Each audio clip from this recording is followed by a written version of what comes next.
Judges 1. After the death of Joshua, the Israelites asked the Lord, "Who of us is to go up first to fight against the Canaanites?" The Lord answered, "Judah shall go up, I have given the land into their hands." The men of Judah then said to the Simonites, their fellow Israelites, "Come up with us into the territory allotted to us, to fight against the Canaanites. We in turn will go with you into yours."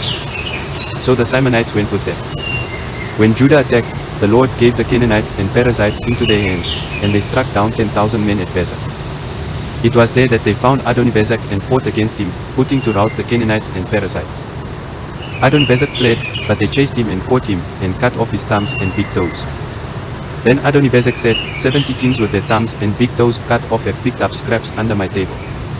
Now God has paid me back for what I did to them. They brought him to Jerusalem, and he died there. The men of Judah attacked Jerusalem also and took it. They put the city to the sword and set it on fire. After that, Judah went down to fight against the Canaanites living in the hill country, the Negev and the western foothills. They advanced against the Canaanites living in Hebron, formerly called Kiriath Arba, and defeated Sheshai, Ahiman and Talmai. From there they advanced against the people living in Gibeah, formerly called Kiriath Sepha. And Caleb said, "I will give my daughter Oxa in marriage to the man who attacks and captures Kiriath Sepha." Othniel son of Kenaz, Caleb's younger brother, took it, so Caleb gave his daughter Oxa to him in marriage. One day when she came to Othniel, she urged him to ask her father for a field.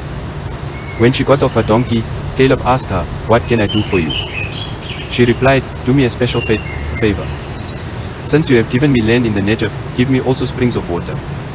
So Caleb gave her the upper and lower springs. The descendants of Moses' father-in-law, the Kenite, went up from the city of palms with the people of Judah to live among the inhabitants of the desert of Judah in the Negev near Orod. Then the men of Judah went with the Simonites, their fellow Israelites, and attacked the Canaanites living in Zephath, and they totally destroyed the city. Therefore it was called Hormah. Judah also took Gaza, Ashkelon and Ekron, each city with its territory. The Lord was with the men of Judah. They took possession of the hill country, but they were unable to drive the people from the plains, because they had chariots fitted with iron. As Moses had promised, Hebron was given to Caleb, who drove from it the 3 sons of Anak. The Benjamites, however, did not drive out the Jebusites, who were living in Jerusalem. To this day the Jebusites live there with the Benjamites. Now the tribes of Joseph attacked Bethel, and the Lord was with them. When they sent men to spy out Bethel, formerly called Luz, the spies saw a man coming out of the city, and they said to him, "Show us how to get into the city, and we will see that you are treated well." So he showed them, and they put the city to the sword, but spared the man and his whole family. He then went to the land of the Hittites, where he built a city and called it Luz, which is its name to this day.